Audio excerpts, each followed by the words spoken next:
He missed the meeting to help the lady with her car, and she was the millionaire investor. Michael Johnson was speeding along the I-405 freeway when he saw the grey-haired woman standing on the shoulder, clearly struggling with her silver Accord.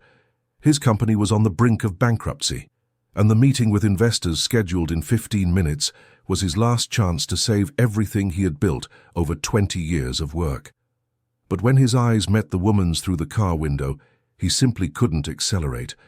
There was something in that weary gaze that struck a chord deep in his chest.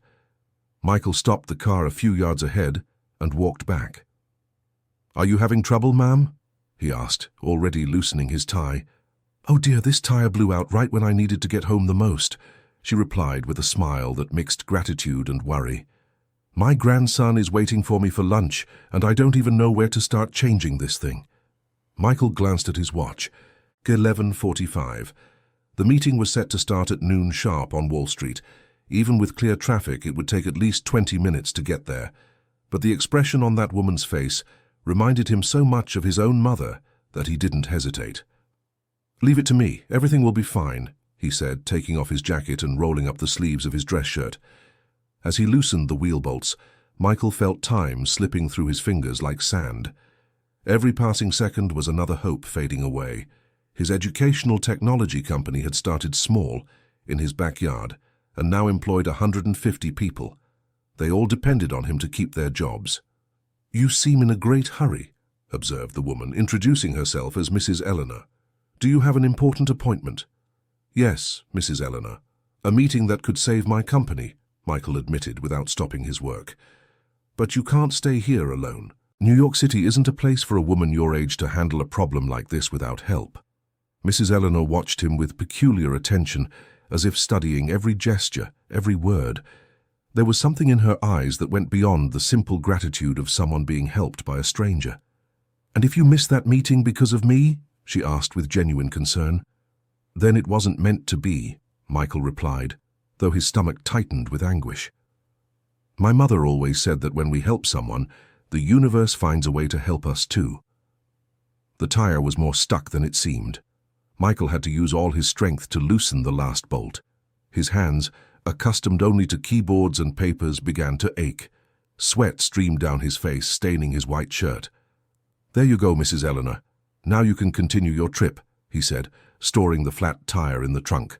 "My dear, how can I thank you? Let me at least buy you a coffee or lunch. I have a restaurant nearby that—" "Thank you, but I have to run. I hope everything works out with your grandson," Michael interrupted, already rushing back to his car. Mrs. Eleanor stood watching as he drove away, a mysterious smile playing on her lips. Michael arrived at the commercial building on Wall Street at 12:23. He ran up the 15 floors since the elevator was under maintenance. When he pushed open the conference room door, he found only his partner, Robert Thompson, putting some papers into a leather briefcase. "Where is everyone?" Michael asked, panting. "They left 5 minutes ago," Robert replied, not hiding the satisfaction in his tone. "The investors didn't like the delay at all. They said punctuality is crucial in business." Michael felt his legs go weak. 20 years of work vanishing in one morning. "Robert, can you call them? Explain there was an unexpected issue." "Michael, I need to tell you something," Robert interrupted, sitting on the edge of the table. "These investors already had some doubts about the company's viability. Your delay only confirmed what they already suspected." "What doubts?" "The company is running, we have clients, signed contracts. But we also have huge debts, too many employees, and an increasingly competitive market." Robert sighed dramatically. "Maybe it's time to accept we've reached our limit." There was something in the way Robert spoke that bothered Michael, a coldness that didn't match 20 years of partnership. "What are you suggesting?" "Digital Edge made an interesting offer to buy our client portfolio. It's not a lot of money, but at least it would pay off the debts and everyone would come out without losses." "Digital Edge? But they're our biggest competitors. Exactly why they know the value of what we have." Robert stood up, adjusting his tie.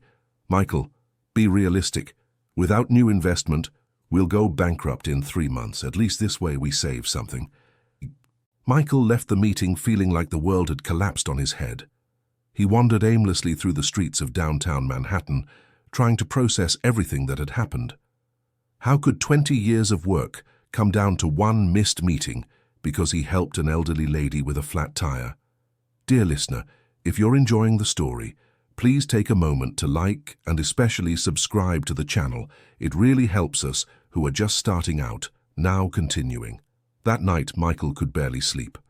He stayed in his living room looking at the photos on the wall that told the story of the company. The first photo was of him and Robert in a rented garage, with 2 used computers and lots of dreams. The last one was from the end-of-year party, with all the employees smiling. How was he going to explain to Jennifer, his wife, that everything they had fought for was lost? How was he going to look his children in the eyes and say they might need to change schools because Daddy no longer had money? The phone rang the next day, very early. Michael answered, still sleepy. "Mr. Michael Johnson?" asked a polite female voice. "Yes, speaking."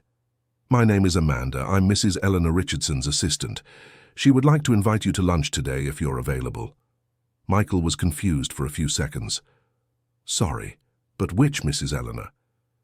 "The lady you helped yesterday on the I-405 freeway. She insists on thanking you in person." "Look, I really appreciate it, but it's not necessary. I just did what any decent person would do." Mrs. Eleanor was very clear. She said she wouldn't take no for an answer. Amanda's voice was firm but kind. "Lunch will be at Grandma's Kitchen in Greenwich Village at 1 o'clock. Can I confirm your attendance?" Michael thought he had nothing to lose. His company was bankrupt anyway, so at least he'd eat well before having to face reality. "All right, I'll be there." Grandma's Kitchen was a cozy place with decor reminiscent of family homes in the countryside. Nothing fancy, but clean and fragrant. Michael arrived a few minutes early and waited at a corner table. When Mrs. Eleanor appeared, he almost didn't recognize her. The day before, she was wearing simple clothes and was visibly shaken by the car trouble.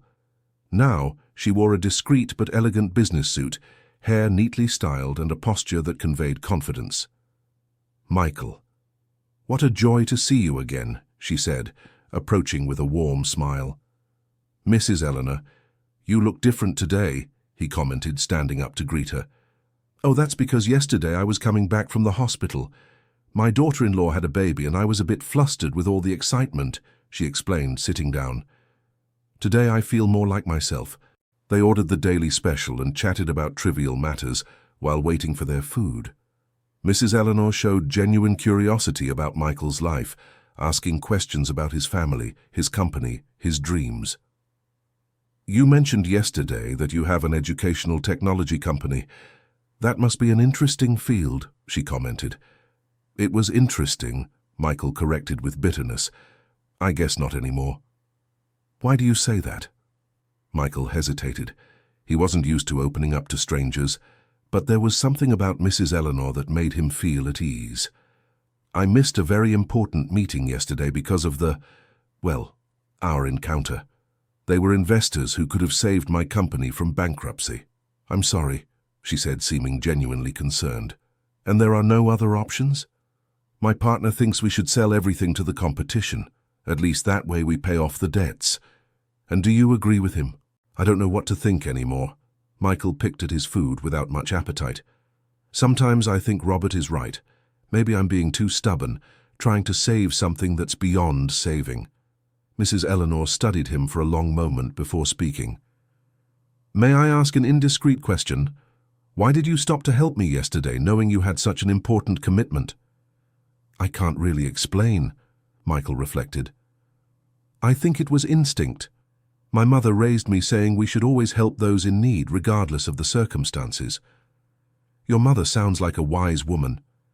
"She was. We lost her 3 years ago. Cancer." "I'm sorry." Mrs. Eleanor lightly touched his hand. "I'm sure she would be proud of the way you treated me." After lunch, as they walked toward the exit, Mrs. Eleanor made an unexpected proposal. "Michael, I have a confession to make. It wasn't a coincidence that I invited you to this lunch." "What do you mean?" "I'm an investor. I've been working in venture capital for over 30 years. She stopped on the sidewalk, watching his reaction. "And I'm interested in learning more about your company." Michael was speechless. "An investor? But Yesterday I was exactly where I said I was, coming back from the hospital after meeting my new grandson. I just didn't mention that I've also been observing you for some time. Observing me? Your company appeared on a list of potential investments my team presented to me 3 months ago. The numbers are interesting, but I have my own evaluation method. Mrs. Eleanor smiled. I prefer to know the character of the people before looking at spreadsheets. Did you set up that flat tire situation? Michael couldn't hide his astonishment. No, my dear, the tire really went flat. But when I saw it was you in the car that stopped, I knew the universe was giving me an opportunity to see who you really are. And what was your conclusion? That men like you are rare. Most people wouldn't have even stopped. Some would stop but would be nervous, rushing everything to get to the meeting. You made sure to reassure me, worked calmly, and even worried about my safety. Mrs. Eleanor opened her purse and took out a card. Eleanor Richardson, ERG Investments. Michael looked at the luxurious card, trying to process the information. Mrs. Eleanor, I don't know what to say. Don't say anything yet. Tomorrow, if you'd like, you can send me some material about your company. I'll analyze it carefully, and if it makes sense, we can talk about a possible partnership. But what about those investors from yesterday? Madison Partners? She chuckled. I know William Madison well. He only invests in established companies that guarantee returns. He's not the type to help someone who really needs to grow. Michael returned home with a mix of hope and suspicion. Could what had happened be real? The lady he casually helped turned out to be an investor interested in his company. It seemed too good to be true. Jennifer, you won't believe what happened today, he said to his wife, who was preparing dinner. From your tone of voice, it must be something good, she smiled, drying her hands on her apron. Michael told the whole story, from the flat tire to the revelation at lunch. Jennifer listened in silence, with an expression that wavered between disbelief and caution. Michael, don't you think it's all too strange? What kind of coincidence is that? She explained she's been watching our company for some time, said she prefers to get to know people before evaluating the numbers. And you believe that? I don't know, Jennifer, but I looked up her name online. Eleanor Richardson really exists, really is an investor, and has an impressive track record. She helped found at least 15 companies that are now benchmarks in the US market. And if it's true, Jennifer sat down next to him at the kitchen table. If it's true, maybe we still have a chance. The next morning, Michael woke up before the alarm. He prepared a detailed presentation about the company, including figures, projects, expansion plans, and all the financial documentation. He worked on it until late afternoon, reviewing every detail. When he emailed the materials to Mrs. Eleanor, he felt a knot in his stomach. It was like playing the lottery, but with the family's entire savings. The reply came 2 days later. Amanda, the assistant, called to schedule a new meeting, this time at the ERG Investments office on 5th Avenue. The building was imposing, all mirrored, with a marble lobby and a reception that looked like a 5-star hotel. Michael felt small in that environment, but tried to maintain a professional demeanor. Mrs. Eleanor's office was on the 30th floor with a view of the entire city. It was elegant but not ostentatious, with classic furniture and some plants that humanized the space. Michael, how are you? She greeted him with the same warmth as at the restaurant. Well, Mrs. Eleanor. A bit nervous, but well. That's normal. I get nervous before important meetings too. She indicated a comfortable armchair. Relax. We'll talk like two friends discussing business. Mrs. Eleanor had studied all the material with impressive attention. She asked precise technical questions, questioned projections, suggested improvements in processes. Michael realized he was facing a brilliant business mind. Your numbers are consistent, but there's something that worries me, she said, after 2 hours of conversation. What specifically? Your partner, Robert Thompson. I looked into him and discovered some interesting things. Michael's stomach tightened. What kind of things? He's been in meetings with Digital Edge for at least 2 months, long before the company's financial situation became critical. Are you sure about that? I have a friend who works there. Robert has been meeting regularly with their commercial director, always at discreet downtown restaurants. Michael felt the world spin. Had Robert been negotiating the sale of the company behind his back for 2 months? Mrs. Eleanor, does this mean that... It means your partner may be deliberately sabotaging attempts to secure investment. If the company fails, he could buy your share for a very low price and then sell everything to Digital Edge for a profit. But why would he do that? We've been partners for 20 years. Money changes people, Michael. Unfortunately, it's more common than it seems. Michael fell silent, processing the information. Memories began to connect in his head. Robert always found flaws in investors' proposals. He always suggested that clients were dissatisfied. He always had an excuse not to sign new contracts. What should I do? For now, nothing. Don't let him realize you know. I'll do some deeper investigations and then we'll discuss the best strategy. And about the investment. About that, I have a proposal. Mrs. Eleanor opened a folder on the table. I'm willing to invest 500,000 Rs in the company, paying off all debts and providing working capital for 6 months of operation. Michael almost fell off his chair. It was exactly what they needed. What would be the counterpart? 20% of the company, but there's a special condition. What? You'll have to dedicate 2 days a month to social projects in underprivileged communities of New York City.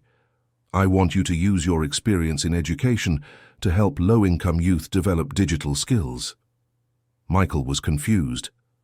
I don't understand how this relates to the investment. I believe that entrepreneurs who understand the reality of the base of the pyramid make better decisions. They develop more useful products, hire more carefully, lead with more humanity. Mrs. Eleanor leaned back in her chair.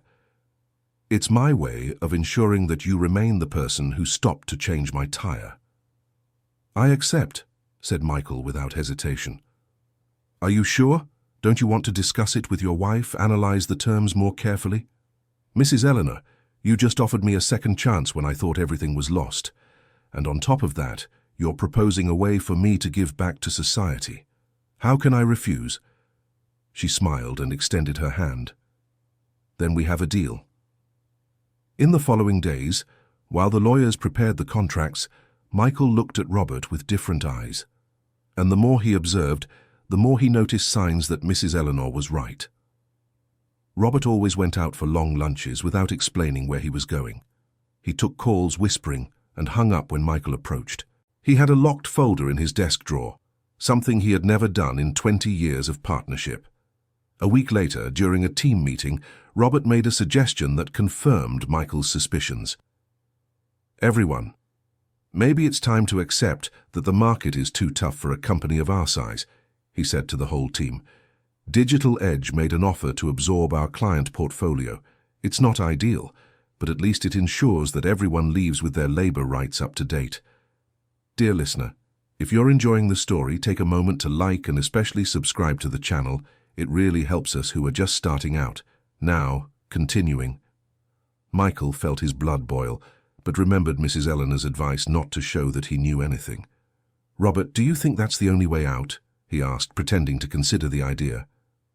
Unfortunately, yes. We've tried everything. We couldn't get investors. Actually, interrupted Michael, I did. The room fell completely silent.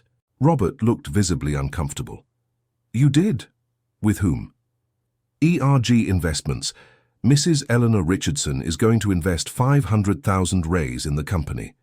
The color drained from Robert's face. I've never heard of this Eleanor Richardson. Did you check if she's reputable? Yes, I did. She's one of the most respected investors in New York City. She has helped found 15 successful companies. And what are the conditions?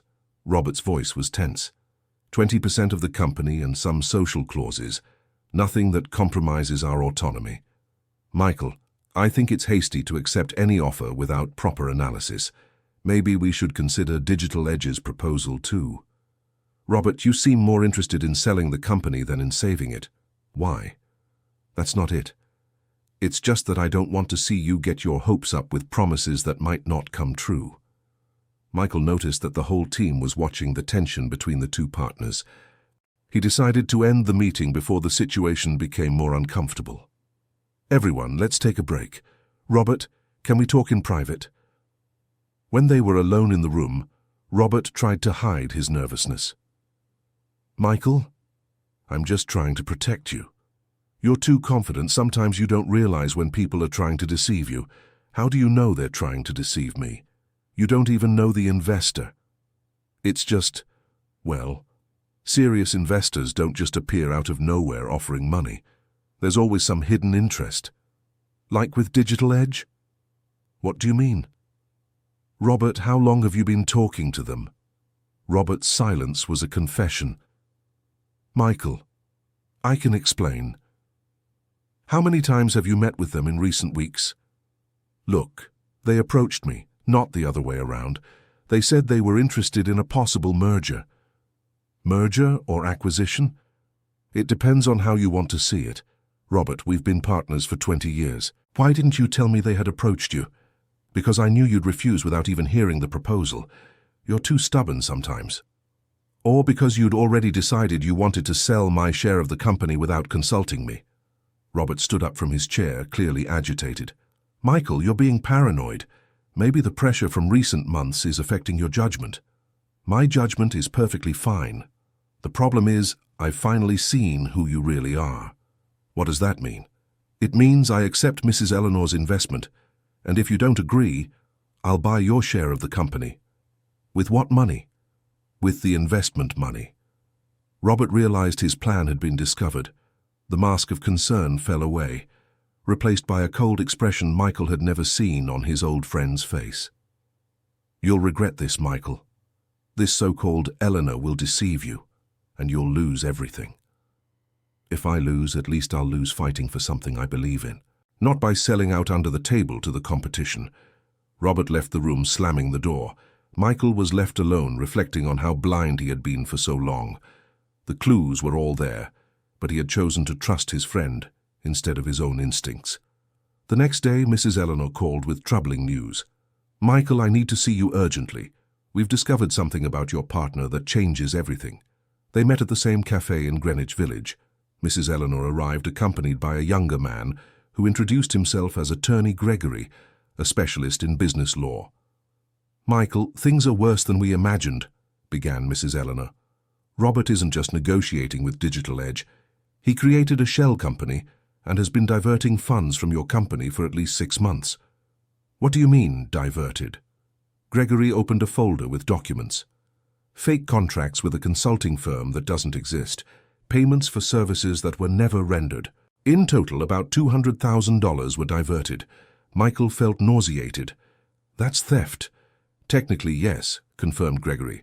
But he was clever. He signed all the contracts with your company using his signature, which he has the authority to do as a partner. Legally, it will be difficult to prove bad faith. So he can get away with it? Not necessarily. Mrs. Eleanor leaned forward. We have a strategy, but it will require courage on your part. What kind of strategy? We'll offer Robert an honorable exit. He sells his share to me at market value, acknowledges the diverted funds as loans that will be deducted from the sale, and leaves the company without scandal. And if he refuses, then we move to Plan B. Gregory smiled.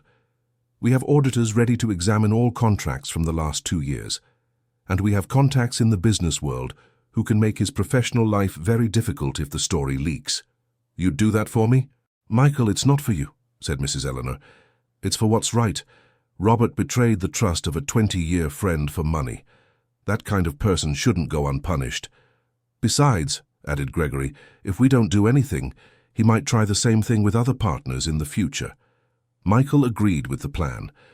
Gregory drafted a formal proposal, and they scheduled a meeting with Robert for the next day. Robert arrived at the meeting accompanied by his own lawyer, which already showed he knew something was wrong. When Gregory presented the findings about the embezzlement, Robert tried to deny it, but the evidence was irrefutable. This is a misunderstanding, he said, sweating. Those payments were for legitimate consulting. From a company that doesn't exist? Retorted Gregory, showing the documents. That has no address, no employees, nothing but a bank account in your name? Robert's lawyer whispered something in his ear. Robert remained silent for a long moment before answering. What do you want? We want you to accept our proposal, said Mrs. Eleanor, handing him a document. Sell your share of the company at market value, Acknowledge the embezzlement as personal loans to be deducted from the sale, and sign a confidentiality agreement. And if I don't accept? Then we go to court, replied Gregory, and I guarantee the trade press will love the story of how a partner tried to sabotage his own company to sell it to the competition. Robert read the entire proposal, consulted with his lawyer, and after an hour of discussion, signed everything. I hope you're happy together, he said bitterly, putting away the papers. But Michael, when this Eleanor shows her true colors, remember I warned you. After Robert left, Michael felt a mix of relief and sadness. Relief for uncovering the betrayal before it was too late. Sadness for losing a friend of 2 decades. How did you find all this out so quickly? He asked Mrs. Eleanor. I have a very good investigation team. When I invest in someone, I need to know every aspect of the business. She touched his arm. I know this must be hard. Betrayal from a friend hurts more than anything. It's strange, part of me knew something was wrong, but I didn't want to believe it. It's normal. We're wired to trust the people we love. The problem is when that trust is used against us. With Robert out of the company, Michael was able to focus on work again. Mrs. Eleanor's investment was crucial to pay off all the debts, and there was even money left to hire 2 new programmers. But the most important part of the agreement was still to come: the social work in underserved communities. Mrs. Eleanor took him to visit a public school in South Bronx, on the east side of New York City. It was an old but well-maintained building with about 500 elementary and high school students. This is Principal Margaret, introduced Mrs. Eleanor. She has a very interesting project to present to you. Margaret was a woman in her 50s with contagious energy and eyes that sparkled when she talked about her students. Michael, our school has many talented young people who have never had access to quality technology, she explained, showing the computer lab. We have some old computers, but we need someone to teach programming, design, digital entrepreneurship. And you think I can help? I'm sure. Mrs. Eleanor told me your story. A businessman who skipped an important meeting to help a stranger is exactly the kind of person our young people need to meet. Michael started teaching twice a month, always on Saturdays. At first, only 10 students signed up, but as word spread, the number grew. Professor Michael, is it true that you have a technology company? Asked Emily, a 15-year-old girl with an impressive aptitude for programming. I do, Emily. Why? It's just that I created an app to help my grandmother remember the medication she needs to take. I wanted to know if it's really good, or if only my family thinks so. Michael was impressed with the quality of the app. The interface was intuitive, the code was well-structured, and the functionality solved a real problem. Emily, this is excellent. Did you learn this on your own? I learned it online, but I never had anyone to tell me if I was doing it right. Would you like to do an internship at my company? Of course, respecting your school hours. The girl's eyes filled with tears. Are you serious? Completely serious. Talents like yours shouldn't go to waste. Emily was the first of many. In the following months, Michael identified at least 5 young people with exceptional potential in technology. He created a paid internship program especially for students from the school. You're changing these kids' lives, commented Mrs. Eleanor during one of her visits to the school. Actually, I think they're changing my life, replied Michael, watching the young people working on their projects. I never imagined teaching could be so rewarding. That's exactly what I hoped would happen. Did you know it would be like this? I knew you had the right profile. Men who stop to change tires for strangers usually have hearts big enough to care about those who need help. The company started growing again. The interns brought a new energy to the team, questioning old processes and suggesting creative solutions. Michael realized he was learning as much from them as he was teaching. One day, Mrs. Eleanor called him for a special lunch.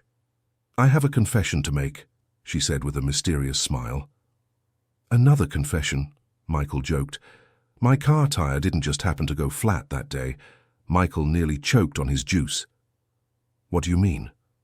I had been following you for a week, trying to find a situation to meet you in person. When I saw you were heading to that important meeting, I decided to create an opportunity. You punctured your own tire. My driver did it for me, on a side street. Then he dropped me off at the spot and left. She laughed at his shocked expression. But Michael, even knowing it was staged, your reaction was genuine. You really worried about me, worked carefully, gave up the meeting without hesitation. Mrs. Eleanor, I don't know whether to be impressed by the dedication or scared by the methods. At my age, you learn that time is too limited to waste on the wrong people. I prefer to invest energy in getting to know someone well before betting on them.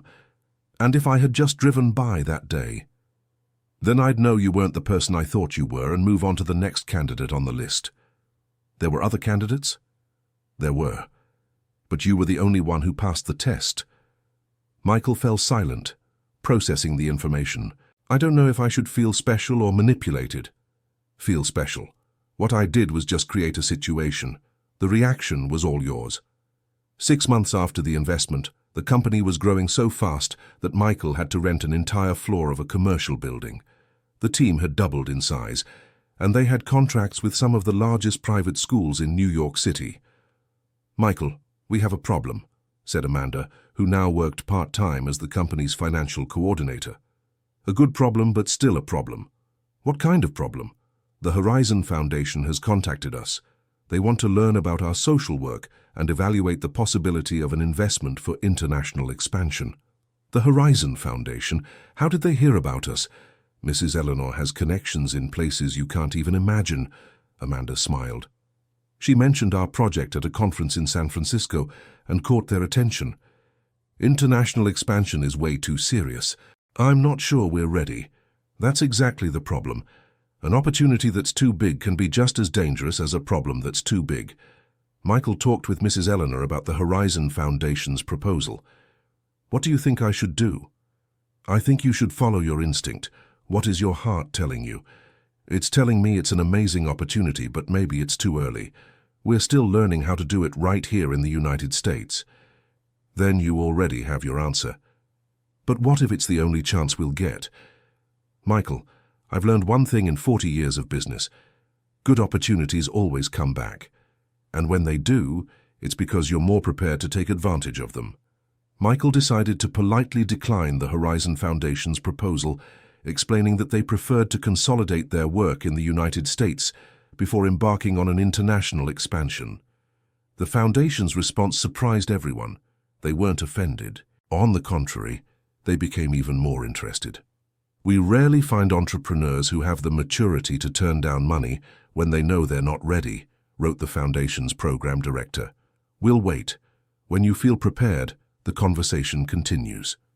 See, said Mrs. Eleanor when she heard the response, you made the right decision. How can you be so sure? Because you prioritize doing it well over doing it big. That's the sign of a true leader. 1 year after the initial investment, the company was completely transformed. It had 50 employees, offices in New York City and Los Angeles, and had developed a teaching platform that was being used by over 200 schools. But for Michael, the biggest transformation wasn't in the numbers, it was in the purpose.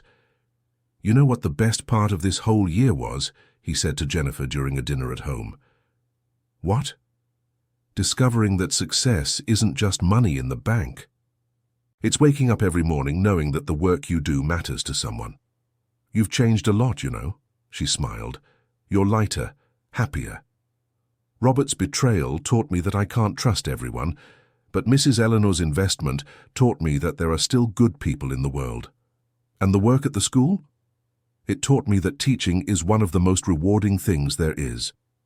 2 years later, Michael was in the company's meeting room when Emily, now 17, presented her final internship project. Professor Michael, remember my grandmother's app? Of course I remember. It's evolved. Now it's a complete elderly care platform. It has medication reminders, medical schedules, emergency contacts, and even connects families who live far away. Emily's presentation was perfect. The app had been tested with 50 families, and the results were impressive. A 70% reduction in missed medications, increased feelings of security among the elderly, and improved communication between generations. Emily, this is no longer an internship project, it's a business. I know, that's why I wanted to talk with you. She took a deep breath. Mrs. Eleanor approached me last week. Mrs. Eleanor? What for? She wants to invest in my app. She said girls like me are the future of American technology. Michael felt immense pride, mixed with a pang of nostalgia. Emily was growing up, becoming independent, following her own path. And are you going to accept? Only if you'll be my mentor. I don't want to enter this business world without someone I trust to guide me. Emily, it would be an honor. Dear listener, if you're enjoying the story, please take a moment to like and especially subscribe to the channel. It really helps us who are just starting out. Now continuing. 3 years after the first meeting with Mrs. Eleanor, Michael was organizing an event to celebrate the 3rd anniversary of the partnership. It was a simple party, held right in the company's office, with all the employees, some special clients, and of course the young people from the school in South Bronx. Everyone, I want to give a special thank you, said Michael, holding an improvised microphone. 3 years ago, I was driving on the I-405 freeway, late for a meeting I thought was the most important of my life. Everyone laughed, already familiar with the story. I saw an elderly lady with car trouble and stopped to help. I missed the meeting, thought I had lost everything. But in truth, I found something much greater. Mrs. Eleanor, seated in the front row, smiled emotionally. I found a partner who didn't just invest money in the company. She invested time, knowledge, patience, and above all, believed in the potential of people like you. He pointed to the young people. Today, our company isn't just a technology company. It's a company that uses technology to transform lives. Applause filled the office. And I want to share some news with you. After 2 years of talks, the Horizon Foundation has approved our expansion project. We're taking our methodology to other countries in Latin America. The party erupted in celebration. Michael looked for Mrs. Eleanor in the crowd and found her talking with Emily and other young people. Mrs. Eleanor, may I borrow you for a minute? Of course, my son. They went to a more private room. I want to ask you a question, said Michael. Go ahead. Why me? Of all the people you could have chosen to invest in, why me? Mrs. Eleanor was thoughtful for a moment. May I tell a story? Of course. 40 years ago, I was driving on the interstate, returning from a meeting in Poughkeepsie. My car broke down in the mountains, in the middle of the rain, late at night. It was dangerous. There were no cell phones back then. What happened? A truck driver stopped to help me, a simple, hard-working man who had been 2 nights without sleep to deliver a load. Even so, he towed my car to the nearest town, helped me find a safe hotel, and didn't accept any money for his help. And then, 2 weeks later, I found out he had missed the delivery deadline because of me. He was fired from the transport company where he had worked for 15 years. Wow. I looked for him, offered him a job at my company. He became a private driver, then fleet supervisor, then logistics manager. Today he owns a transport company with 40 trucks. What a beautiful story. Michael, I learned that day that there are people who do good even when it will cost them dearly. And I learned that when you find such a person, you have to invest in them, because good people multiplied make a better world. And you thought I was such a person? I did, and I wasn't mistaken. 5 years after the first meeting, Michael was at JFK Airport, preparing to board a flight to Buenos Aires, Argentina. It was the 8th school he would visit in Latin America as part of the expansion project. Dad, don't forget to call when you arrive, said Emma, his 12-year-old daughter. I won't forget, sweetheart. And don't forget to take pictures with the Argentine children to show us. I won't forget that either. Jennifer hugged him. I'm proud of you, you know. Why? Because you turned a company into a cause, and turned a cause into a family. During the flight, Michael reflected on everything that had happened over the past 5 years. The betrayal by Robert, which initially hurt so much, ended up revealing itself as a liberation. He needed to leave the company for it to truly grow. The social work, which started as an unusual condition of the investment, became the most important part of what they did. They had already trained over 2,000 young people in technology, 50 had secured internships or jobs in the field, and 15 had started their own businesses. Emily, now 20 years old, had become the youngest CEO in the United States to receive investment from international venture capital. Her elderly care app was being used in 12 countries. "Sir, would you like something to drink?" asked the flight attendant. "An orange juice, please." While drinking the juice, Michael remembered the conversation he had with Mrs. Eleanor the previous week. "Michael, I have a proposal for you," she had said. "Another strange condition," he joked. "No, this time it's a normal business proposal. I want you to become a partner at ERG Investments." "What do you mean?" "I want you to help identify other entrepreneurs like you, people who have not only technical competence, but, most importantly, character." "Mrs. Eleanor, I don't know anything about investments. You don't need to. I have a team to handle the numbers. I need someone who knows how to spot good people, and you've proven you have that gift." "How?" "Emily, Charlie, Rachel, Ryan Davis, all the young people you recommended for our investment program have become successes. You have an eye for talent." "And what would my role be?" "Simple. Keep doing what you're already doing. Teach, guide, identify potential. The difference is that now we'll be able to invest in many more projects." Michael had accepted the proposal. The idea of being able to help more young entrepreneurs was irresistible. The plane landed in Buenos Aires in the late afternoon. Michael was greeted at the airport by Maria, the director of the local school that would host the project. "Senor Michael, welcome to Argentina," she said enthusiastically. "Thank you, Maria. I'm looking forward to meeting the young people. They are very excited.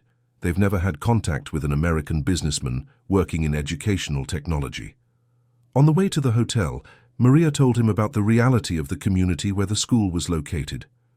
"It's a very humble area, but the young people are eager to learn. They just need opportunities." "That's exactly why we're here," Michael replied. The next day he visited the school. It was smaller than the one in South Bronx, but it had the same positive energy. The young people welcomed him with curiosity and respect. "Professor Michael," asked a boy of about 15, "is it true that you started your company in your garage?" "Yes, it's true. A friend and I started with 2 old computers and a lot of determination." "And now the company is big?" "It's big, but the most important thing isn't the size. It's the impact it has on people's lives." During the week he spent in Buenos Aires, Michael identified at least 3 young people with exceptional potential: a girl who created educational games, a boy who developed apps to help small merchants, and a teenager who used programming to solve environmental problems in the community. "Maria, these young people are very talented," he said on the last day. "I know.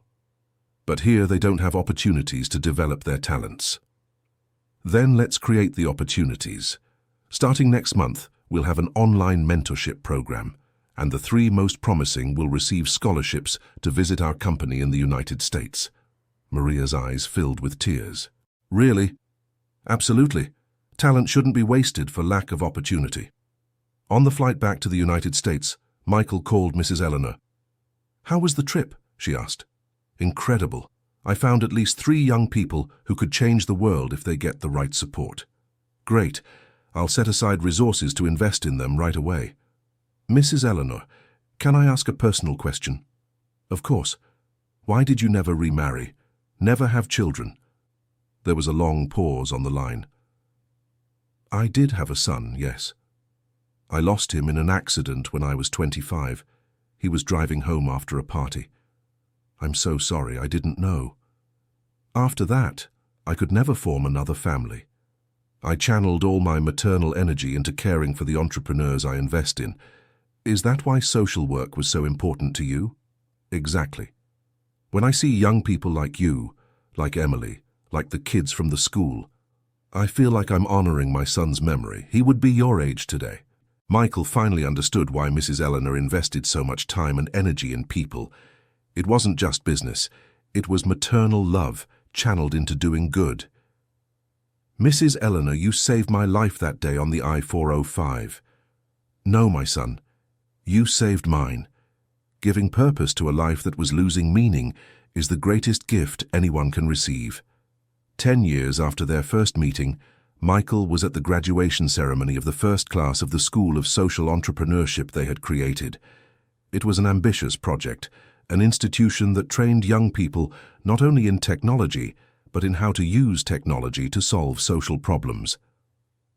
The school operated in a modern building in South Bronx, built with resources from the company and investor partners. It had state-of-the-art labs, a digital library, co-working spaces, and even student housing for out-of-state students. "Today is a special day," Michael said in his graduation speech. "You are the first class of a school born from a simple dream, to use technology to make the world a better place." In the audience, Mrs. Eleanor, now 72, watched emotionally. Beside her were Jennifer, Michael's children, Emily, who had returned to the United States to be the school's academic director, and dozens of other young people who had gone through the company's social programs over the years. "You were chosen not only for your technical skills, but mainly for your social commitment. You leave here with a mission, to create technologies that solve real problems for real people." After the ceremony, there was a party in the schoolyard. Michael circulated among the graduates, listening to the projects they planned to develop. "Professor Michael," called Rachel, one of the graduates, "can I tell you about my project?" "Of course, Rachel. I want to create a platform that connects people with disabilities to remote work opportunities. My sister is in a wheelchair and has a hard time finding a job, even though she's very capable." "Project approved," said a voice behind Michael. It was Mrs. Eleanor, who had approached to listen to the conversation. "Mrs. Eleanor," Rachel was visibly moved. "Rachel, ERG Investments will be the first investor in your project. You can come to our office next week." Michael smiled. Even after so many years, Mrs. Eleanor was still identifying talent and betting on it.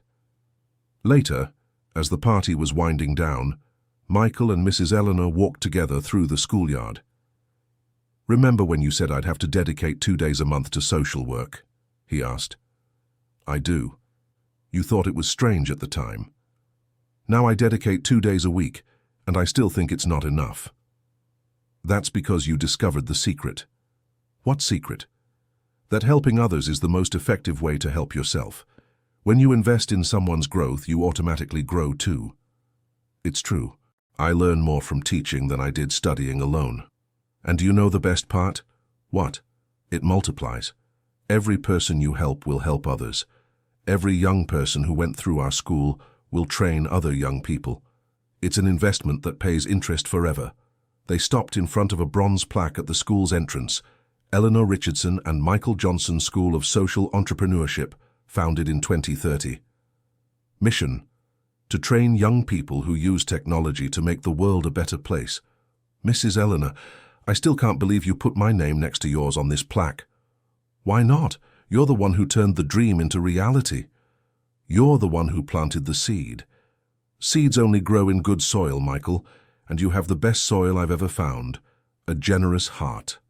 That night at home, Michael was organizing some papers when he found an old photo.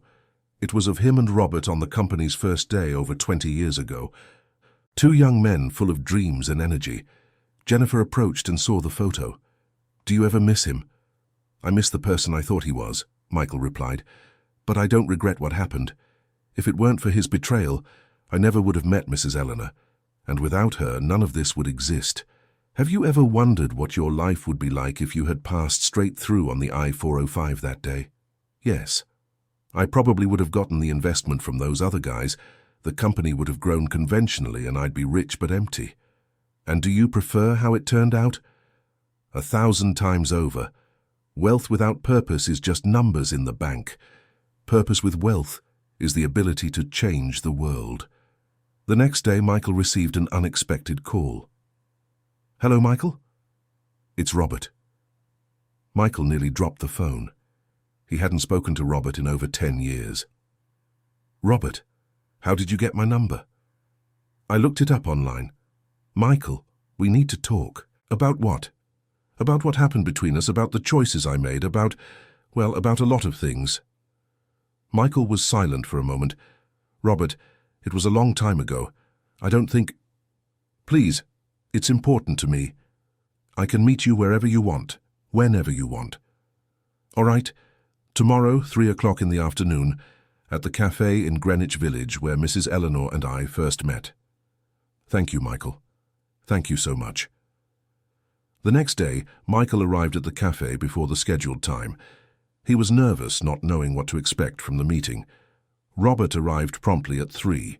He was thinner, with greying hair, but seemed in good health. "Michael, thank you for agreeing to see me." "Welcome, Robert. How are you?" "Physically well, emotionally complicated." They ordered coffee and sat in silence for a few minutes, each trying to find the right words. "Michael, I came here to apologize," Robert said finally. "Apologize?" "For what I did to you, to our friendship, to the company. I spent the last 10 years trying to convince myself that I was right, that you were too naive for the business world. But the truth is, I was jealous. Jealous of what? Of your ability to do good. You were always a better person than me, and that bothered me. When the opportunity came to make money by hurting you, I took it. Not because I needed the money, but because I wanted to prove you were wrong for being good." Michael listened without interrupting. "In recent years, I've been following what you've done with the company. The school, the social projects, the young people you're training. Michael, you've built something much bigger than we ever dreamed. Robert, what happened between us is in the past. I don't hold any grudges." "I know. I read it in an interview you gave. You said a partner's betrayal was the best gift you ever received, because it made room for better things to happen. And it's true." "Michael, can I ask you a question?" "Of course. Do you forgive me?" Michael looked at the man who was once his best friend. He saw not the traitor who had tried to sabotage his dreams, but a person who had carried the weight of his own choices for 10 years. "Robert, I forgave you the day we signed the separation papers.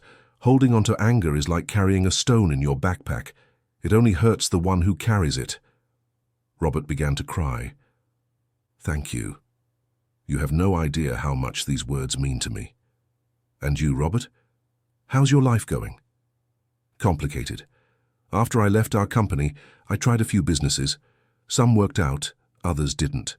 Financially, I'm fine, but empty. I have no purpose, you know. I don't make a difference in anyone's life. It's never too late to start over. For people like me, it is. I've made too many bad choices. Robert, I know dozens of people who started over after 50, after 60. What matters isn't where you are, it's where you want to go. Do you think I could participate in some social project? I'm not asking for work or money, just a chance to do something useful." Michael thought for a moment. "We have a project with micro-entrepreneurs on the south side, people who want to start small businesses but don't know how to do the planning. You have experience in business management. You would do this for me, after everything. Robert, I'm not doing it for you. I'm doing it for the micro-entrepreneurs who can benefit from your knowledge. But if in the process you find a purpose for your life, even better." 2 years later, Robert had become one of the most dedicated volunteers in the microcredit project. He helped small merchants organize their finances, taught management techniques, advised on business formalization.